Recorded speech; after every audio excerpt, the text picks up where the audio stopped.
Բարև ձեզ հարգելի հայրենակիցներ, ես Մարատ Հակոբյանն եմ Կիևից։ Այսօր Ուկրաինա-Ռուսաստանի լայնածավալ ներխուժման 1382-րդ օրն է, Ուկրաինայի զինված ուժերի տոնն է, այն մարդկանց օրը, որոնց շնորհիվ մենք կենդանի ենք, հնարավորություն ունենք ապրել եւ ստեղծել մեր հողի վրա, մեր տանը։ Դրա համար անչափ շնորհակալ ենք Փառք Ուկրաինային, Փառք քաջ հերոսներին եւ մինչ Կադիրովը դողացող ձայնով երեկվա Գրոզնիի խոցումից հետո դիմում էր ուկրաինացիներին եւ ինչ որ կոչեր էր փորձում անել, մեր դրոնները ժամանակ չէին կորցնում եւ խոցում էին կարևոր թիրախներ Ռուսաստանում, իսկ գեներալ Սիրսկին այցելել էր Սումիի Կուրսկի ուղղություն։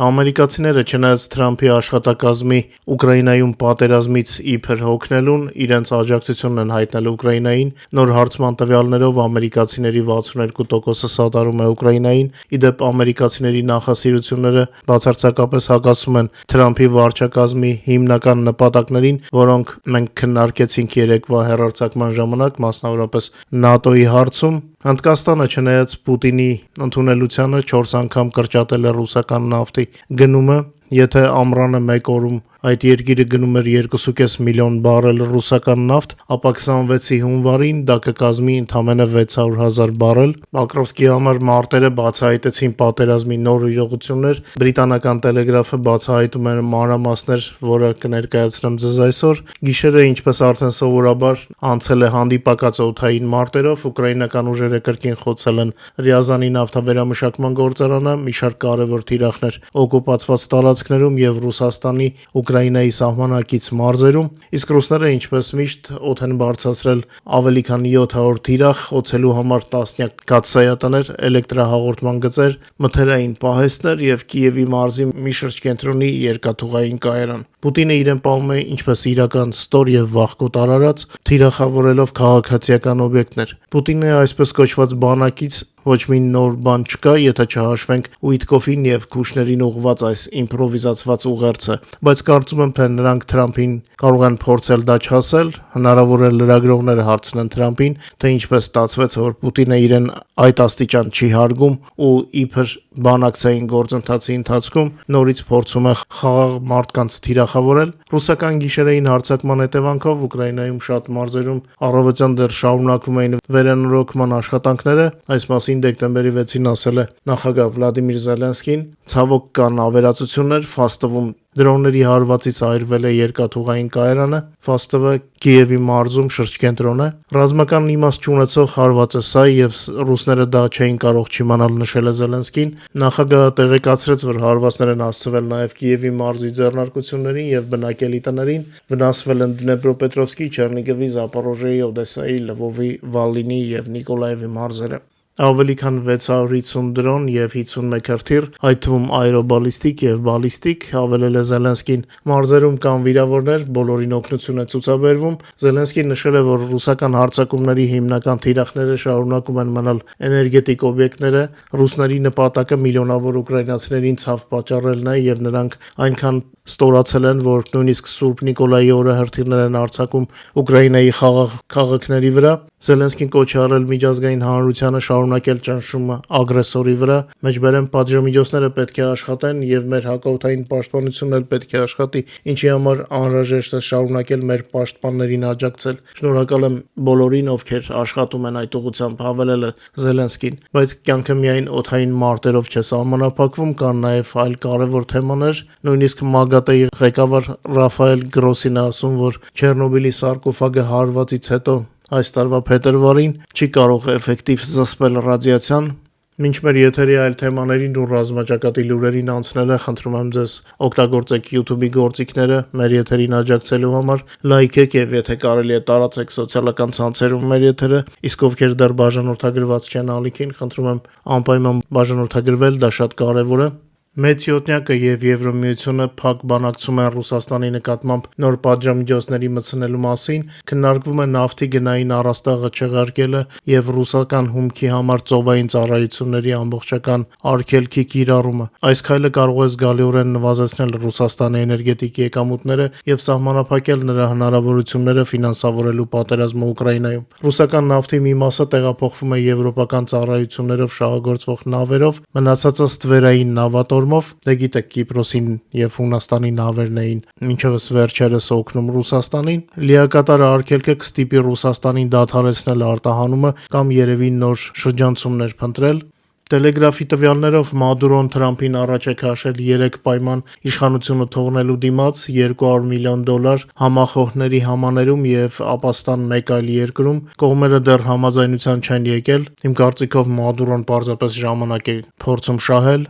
ՄԱԳԱՏԷ-ի ղեկավարը հայտնում է, որ Չեռնոբիլի ատոմակայանի պաշտպանական կամարը ռուսական դրոնի հարձակման հետևանքով այլևս արդյունավետորեն չի կարողանում պահել ճառագայթումը։ Չեռնոբիլի ատոմակայանի 1986 թվականին կառուցված պաշտպանական կամարը վնասվել է 25 թվականի փետրվարին ռուսական շահետ հարվածային դրոնի Բեկորա-ֆուգասային մարտագլխիկի հարվածից հետո։ Կայանում հրդեհ էր բռնկվել, որը բարեբախտաբար արագ մարվել էր։ Նշվում է, որ վնասվել է 4-րդ ռեակտորի պաշտպանական կամարը։ Դրանից հետո ՄԱԳԱՏԷ-ն սկսել է կանոնավոր հետազոտել Չեռնոբիլի ատոմակայանի պաշտպանական կառույցը եւ հիմա ասում է, որ երբեմն հետազոտությունների ժամանակ հայտնաբերվել են ծխացող օջախներ։ Ռուստեմ Ումերովը հաղորդել է Ամերիկայի կամ ավելի ճիշտ Թրամփի ընկերոջ եւ Փեսայի հետ պատերազմի խաղաղ հանգուցալուծման շուրջ քննարկումների մասին։ Քննարկվել են անվտանգության պայմանագրեր, պատերազմի դադարեցման հնարավոր քայլեր եւ Ուկրաինայի վերականգնման ծրագրեր։ Ովքեր չգիտեն, ասեմ, որ Ռուստեմ Ումերովը Ուկրաինայի անվտանգության խորհրդի նախագահն է։ Սա արդեն 6-րդ նմանատիպ հանդիպումն էր վերջին 2 շաբաթում, որը տեղի ունեցավ ուրբաթ օրը։ Ումերովը հաստատել է, որ Ուկրաինայի առաջնահերթությունը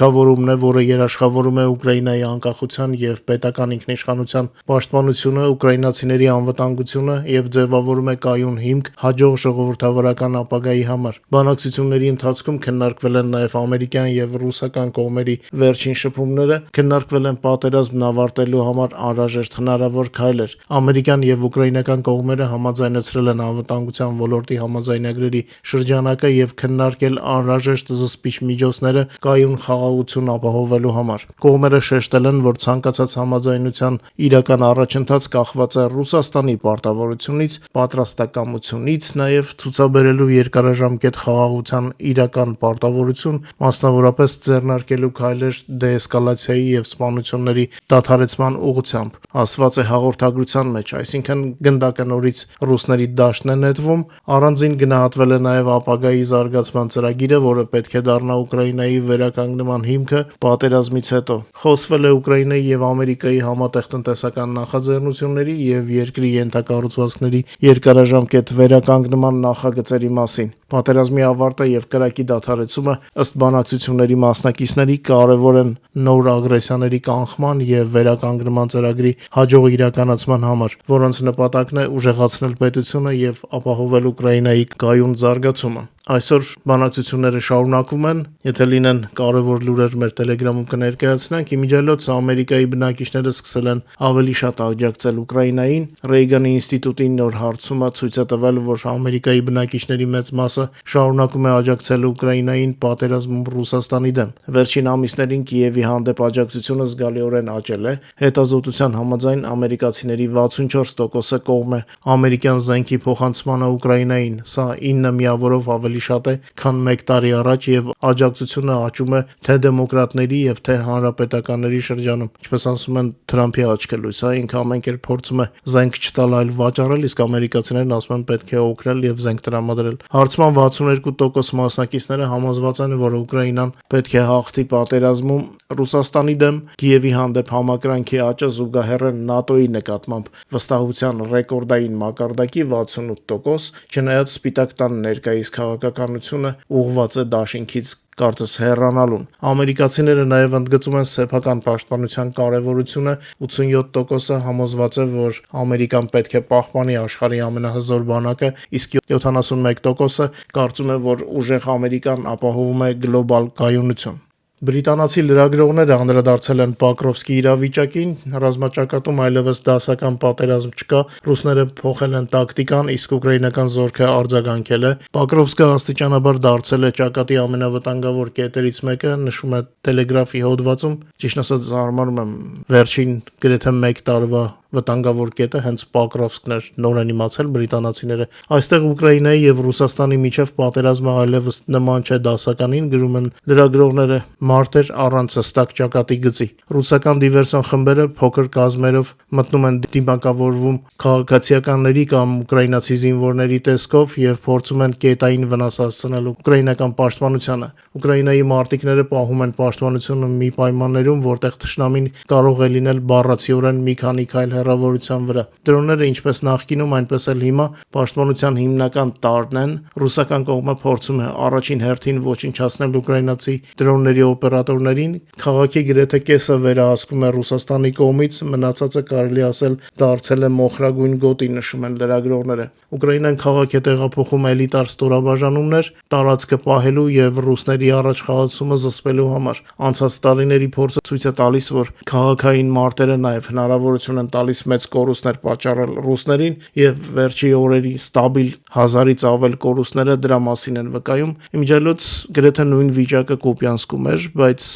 արդյունքում ստացվեց այնպես, որ Գորշ գոտին ամբողջությամբ տիրապետեցին ուկրաինական զորքերը եւ հիմա ռուսները կարելի ասել շատ վատ վիճակի մեջ են Կուպյանսկում, դեռ կան նրանք, բայց շատ վատ վիճակի մեջ են, հուսանք նույնը կլինի Պոկրովսկի հետ։ Պոկրովսկում լանդշաֆտը շատ հարմար է մեծ կորուստներ պատճառելու համար ռուսներին, այնպես որ ինձ թվում է այս տակտիկան դեռ կշարունակվի, թշնամուն ավելի ու ավելի են ներգրավում ոչնչացման դաշտ։ Վերջին 24 ժամվա ընթացքում ռազմաճակատում տեղի է ունեցել 184 մարտական բախում, ռուսական օկուպացիոն բանակը կորցրել է եւս 1180 օկուպանտ, ուկրաինական ուժերը նաեւ չեզոքացրել են օկուպացիոն ուժերին պատկանող 655 միավոր զենք եւ զինտեխնիկա, որոնց մեջ 2 տանկ, 2 զրահամեքենա, 31 հրետանային համակարգ, 2 ռեակտիվ հրետանային համակարգ, 487 ռուսական դրոն, 131 տրանսպորտային միջոց։ Ամենաշատ մարտական բախումները արձանագրվել են Պոկրովսկում, դրանք 51-ն են, իսկ հարևան Ալեքսանդրովսկի ուղղությամբ եղել է ընդամենը 14 բախում։ Պոկրովսկի մասին ռուսների ստերը շարունակում են զվարճացնել, մեկ ասում են գրավել են ամբողջությամբ, մեկ էլ թե բա շրջապատել են քաղաքը։ Ախր եթե իբր գրավել էիք, էլ շրջապատում եք, ինչ անեք, ձեր գրավածը։ Եթե գրավել եք, պետք է առաջ գնաք, բա ինչու չի ստացվում։ Բայց ասեք, որ նման ճակերտավոր հանճարություն միայն ռուսները կարող էին մտածել, հա, իրենց կողմից իբր գրաված քաղաքը նորից շրջապատել։ Շատ պրիմիտիվ ստեր են գեներացնում ռուսները, բայց դե արդեն կարծես սովորում ենք դրան։ Կուրսկի Սումի ուղղությամբ տեղի է ունեցել ընդամենը 1 մարտ, Կոնստանտինովկայի ուղղությամբ եղել է 27 մարտական բախում, իսկ Լիմանի ուղղությամբ եղել է 19 բախում։ Լայնածավալ պատերազմի սկզբից ի վեր ռուսական զորքերի կորուստները ըստ Ուկրաինայի գլխավոր շտաբի կազմել է արդեն 1,179,790 օկուպանտ։ Ուկրաինայի գենշտաբը հաստատել է, որ դեկտեմբերի 6-ի գիշերը Ուկրաինայի ուժերը հարված են հասցրել Ռյազանի մարզում գտնվող Ռուսաստանի ռազմավարական օբյեկտներին եւ ժամանակավորապես օկուպացված Լուգանսկի մարզում գտնվող ռազմական օբյեկտներին։ Պաշտոնական տեղեկատվության համաձայն ուկրաինական ուժերը խոցել են Ռյազանի նավթավերամշակման գործարանի ենթակառուցվածքը, մասնավորապես հաղորդվում է կարևոր սարքավորումների շարքից հանման մասին։ 17 միլիոնից ավել նավթի տարեկան նախագծային հզորությամբ այս ձեռնարկությունում արտադրում են բենզիններ, ռեակտիվ վառելիք եւ դիզելային վառելիք, եւ գործարանը ներգրաված է ռուս օկուպանտների զինված ուժերի ապահովման գործում, այսինքն լիակատար թիրախ է Ուկրաինայի համար։ Բացի այդ, ուկրաինական ուժերը հարված են հասցրել Ալչևսկի մետալուրգիական կոմբինատին Լուգանսկի մարզի ժամանակավորապես օկուպացված տարածքում։ Այս ձեռնարկությունը նշվում է որպես Ռուսաստանի Դաշնության պաշտպանության նախարարության պատվերով արկերի համար բաղադրիչների արտադրող հիմնարկ։ Օբյեկտում գրանցվել է հարված եւ հրդեհ ավերածությունների չափերը դեռ ճշտվում են։ Ասեմ, որ Լուգանսկի մարզում նաեւ ռազմական օբյեկտներ են խոցվել եւ ռազմական պահեստներ մեծ հրդեհով եւ դետոնացիայով, վստահ եմ մեր Telegram-ում արդեն տեսել եք ոգեշնչող կադրերը։ Շատ չերկարացնեմ շաբաթ օրվա եթերը, լուրերը շատ են, օրվա ընթացքում ամենը կարող եք տեսնել մեր Telegram-յան ալիքում։ Շնորհակալ եմ, որ մեզ հետ եք, խնդրում եմ չմոռանալ լայքել եւ տարածել մեր եթերները։ Այսօրվա համար այսքանը, հուսամ կհանդիպենք արդեն վաղը, ել ավելի լավ նորություններով։ Լավ հանգստյան օր ձեզ։